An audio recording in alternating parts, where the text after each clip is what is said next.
Find mom. At 1 a.m., my 6-year-old granddaughter called me in tears, urgently pleading.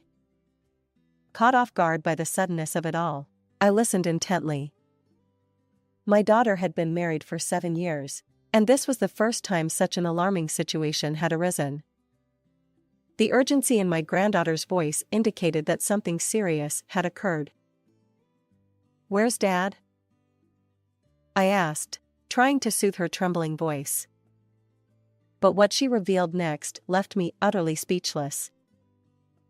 A few years after my husband's passing, I had been living alone, finding solace in the weekly visits from my neighbor's granddaughter, Mia. Every Saturday, my daughter and son-in-law would bring their family over to spend time with me. Hi, Grandma. Mia, who turned 6 this year, has an affectionate personality. As soon as I open the front door, she greets me with a smile and hugs. My daughter Olivia and her husband Michael also find her endearing, and we all watch over her with smiles. My daughter got married 7 years ago. I vividly remember the moment when she blushed and shyly introduced Michael to me. After a brief conversation, I sensed that although he was reserved, his gentle demeanor would surely make him cherish my daughter. I wholeheartedly supported their marriage. Soon after, they had a child, and my daughter and son-in-law's life seemed blissful. They kindly considered even my solitary living situation. How wonderful it is to see Olivia happy. However, that peaceful life was not destined to last forever. Little did I know that I would soon be entangled in an unimaginable event. The first sign of trouble came on a Saturday. When my daughter and granddaughter visited as usual, their expressions were unusually somber. Michael couldn't make it again today due to work. She furrowed her brows, her smile strained. It was true, my daughter and granddaughter had been visiting more frequently, but I hadn't seen Michael in a long time. Does she feel lonely without her husband? I entertained such casual thoughts until that fateful moment after lunch. Olivia stood in the kitchen, sleeves rolled up, helping me wash dishes. And then, I saw it, the shocking sight that made my eyes widen. "What happened there?" I blurted out, catching Olivia off guard. She quickly concealed her arm. The fresh burn marks on the inside of her arm were unmistakable. It's just a cooking mishap. "But how could you get injured while cooking?" Really, it's nothing. Please don't make a fuss. "But I can't ignore such a severe burn." Despite my persistence, Olivia stubbornly insisted it was nothing and eventually fled the living room. Her behavior was far from ordinary, leaving me deeply unsettled. I approached my granddaughter, who had been playing there. "Hey, has something happened to Mom lately?" Mia hesitated, her gaze wandering, and then she looked down and spoke softly. Mom and Dad have been arguing a lot lately. Though still young, her words were enough to convey the gravity of the situation. It seemed that my daughter's husband was somehow involved in their somber demeanor. Later, when Olivia returned, I tried once more. "Has something happened with Michael?" It's really nothing. Please don't worry. Yet, she remained evasive, leaving me with lingering anxiety. Feeling restless day by day, 2 weeks passed, and it was finally the weekend. Grandma, I want a kid's cell phone. As soon as Mia arrived at my place, she energetically made her request. It was unusual for such a well-behaved Mia to ask for something, and I was initially surprised. However, when I checked the calendar, it all made sense. You see, Mia's birthday was just a few weeks away. But Mia is only in 1st grade. Is she too young for a cell phone? Despite my reservations, my genuine desire as a grandmother was to grant her wish. As I pondered my response, Olivia, who seemed to read my thoughts, calmly spoke up. I'll chip in half. So can we buy it for her? It comes with GPS, which is quite convenient. According to my daughter's explanation, although the kid's cell phone was named as such, it didn't connect to the internet. It was designed solely for communication. Many parents provided their young children with these phones for emergencies. Well, if that's the case, let me buy it for her. Relieved by her response, I promptly visited the cell phone store that day and gifted Mia the kid's cell phone. I registered Maya and my daughter's phone numbers as a trial, and Mia was overjoyed. Thank you, Grandma. I'll take good care of it. Seeing her bright expression after so long, I felt a sense of relief. Little did I know that those feelings would soon vanish. Keep this a secret from Michael. He's strict about these things. Whispering beside Mia, my daughter shared this confidential information. Startled, I shifted my gaze to Olivia, who wore a solemn expression as she stared at the kid's cell phone. Has something happened after all? I couldn't help but ask, given her intense demeanor. However, my daughter remained evasive, shaking her head weakly. No. Mom doesn't need to worry. Everything's fine. Her resolute refusal to say more left me speechless. What on earth is happening in Olivia's family? And then, on a day when anxiety and mystery had been building up, a decisive event finally occurred. It was 5 days after I'd bought Mia the kid's cell phone, late at night. The ringing of the phone on my bedside table jolted me awake. Rubbing my tired eyes, I checked the time. It was 1 a.m. Who could be calling at such an unreasonable hour? Still groggy, I pressed the answer button. Grandma, find Mom. Suddenly, a tense voice pierced my ears, jolting me awake. I checked the caller ID. It was Mia. Her personality and urgent tone left no doubt that this wasn't a prank call. Where's Dad? Mia, what happened over there? Considering the past few months of Olivia's somber expressions, I wondered if this might be an emergency. Mia, still sobbing on the other end of the line, uttered shocking words. Dad hit Mom and took her somewhere. Wait, what? As Mia's cries echoed, darkness enveloped my surroundings.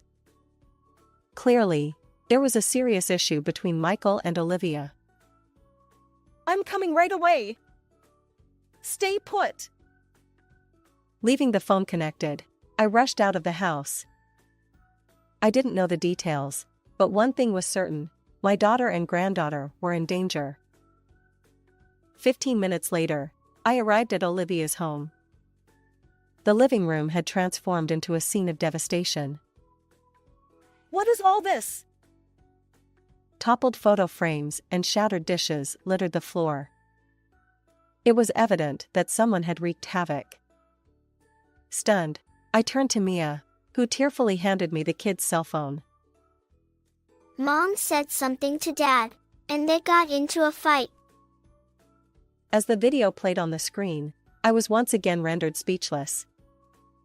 There was Michael, grabbing Olivia, shouting, "You probably look down on me too, don't you?" It seemed that Mia, who had been asleep, woke up to their argument and secretly recorded the entire incident. Furious, Michael had taken Olivia somewhere. The unbelievable footage filled me with seething anger. I had allowed Olivia's marriage for her happiness. If I had known this would happen, I would never have entrusted Olivia to Michael in the first place.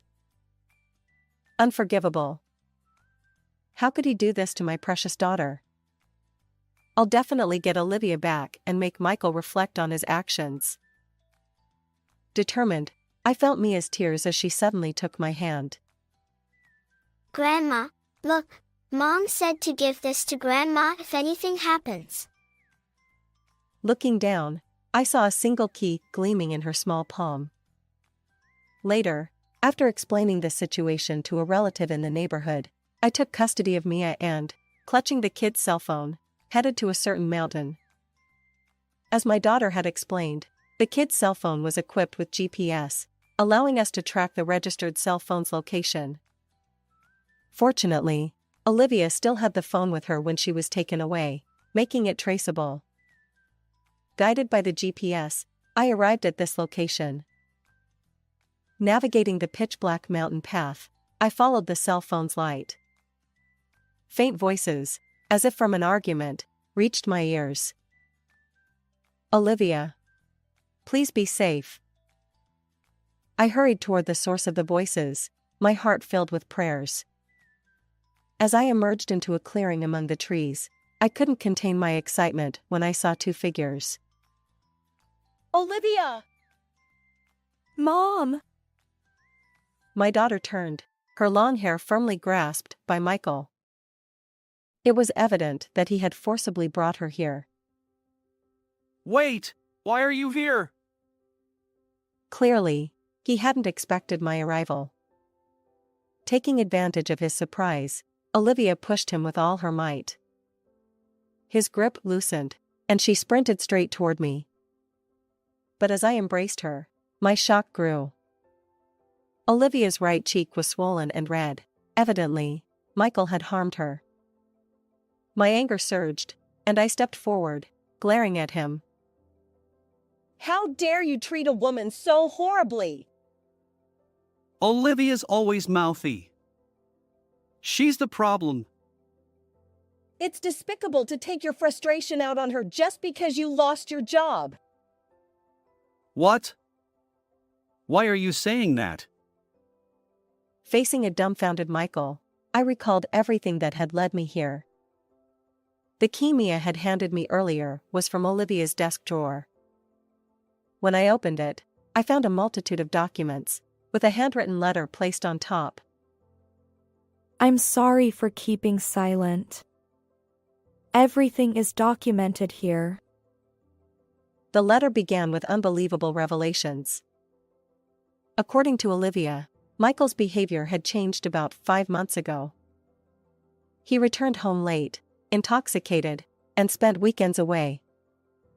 His demeanor had shifted, and he became increasingly aggressive.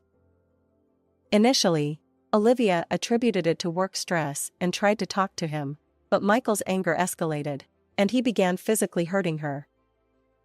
The burn on her arm was also inflicted by him. As I read Olivia's letter aloud, I fixed my gaze on Michael, who wore a bitter expression. "You were fired from the company 6 months ago, right?" Yeah, well, I quit because there was no future there. "Don't lie. You embezzled company funds, and that's why you were let go." Michael stared at me, wide-eyed, shocked by my words. As it turns out, Olivia had noticed Michael's increasingly odd behavior and mustered the courage to call the company to inquire about his usual demeanor. There, she learned the truth: Michael had been fired, and the reason was shocking. The company had shown leniency, allowing him to return the embezzled $35,000 in full, which prevented any legal action. However, Michael took advantage of this situation, keeping the truth hidden from my daughter. However, burdened by substantial debt and with nowhere to turn for advice, he grew increasingly frustrated. Eventually, he began directing that stress toward Olivia. "Really, you should have consulted me from the beginning."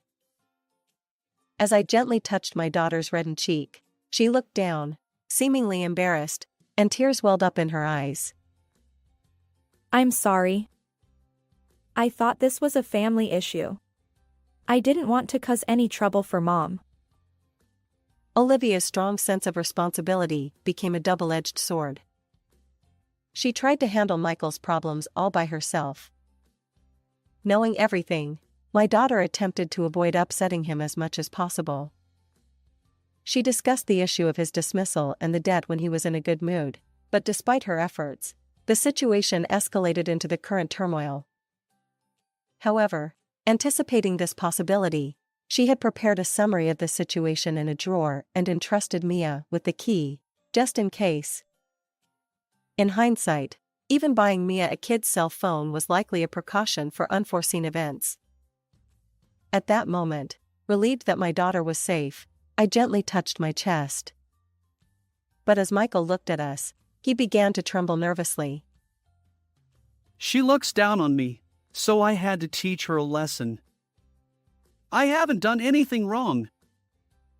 His face turned crimson as he pointed at Olivia, revealing everything.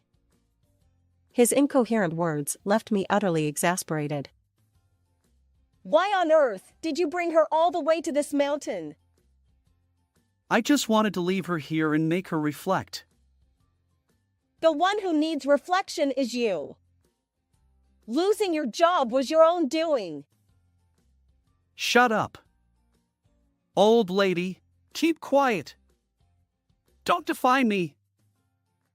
Suddenly, Michael charged toward us, perhaps rattled by my accurate assessment. I shielded my daughter, but in the next moment, distant police sirens blared, and officers arrived swiftly, apprehending him. What? The police? I'm not a fool. I reported this a long time ago. As Olivia trembled, crouched down from the sudden turn of events, I gently stroked her back while delivering a cold response. When the situation had come to light, I had promptly contacted the police. Although I was initially instructed to wait, I couldn't bear it and decided to participate in the search, with the condition that the call would remain connected. In other words, everything had been thoroughly reported to the police. What's going on? Stop it. I haven't done anything wrong. Seeing Michael struggle futilely, I looked down at him and spat out my words. Give up. You'll have plenty of time to reflect in prison. He seemed to realize that resisting was pointless. His shoulders twitched momentarily under my stern gaze, and he slumped, drained of all strength. Subsequently, Michael was taken away by the police, arrested for assaulting my daughter. The video evidence of the violence ensured that he wouldn't be leaving prison anytime soon. Olivia divorced him and demanded $20,000 in compensation. Even if he were released, the accumulated debts, including the embezzled funds, would create a financial nightmare for him. On the other hand, I now live with Olivia and Mia. We're 3 women, and we plan to enjoy our time together. How did you find this story? Don't forget to subscribe to the channel.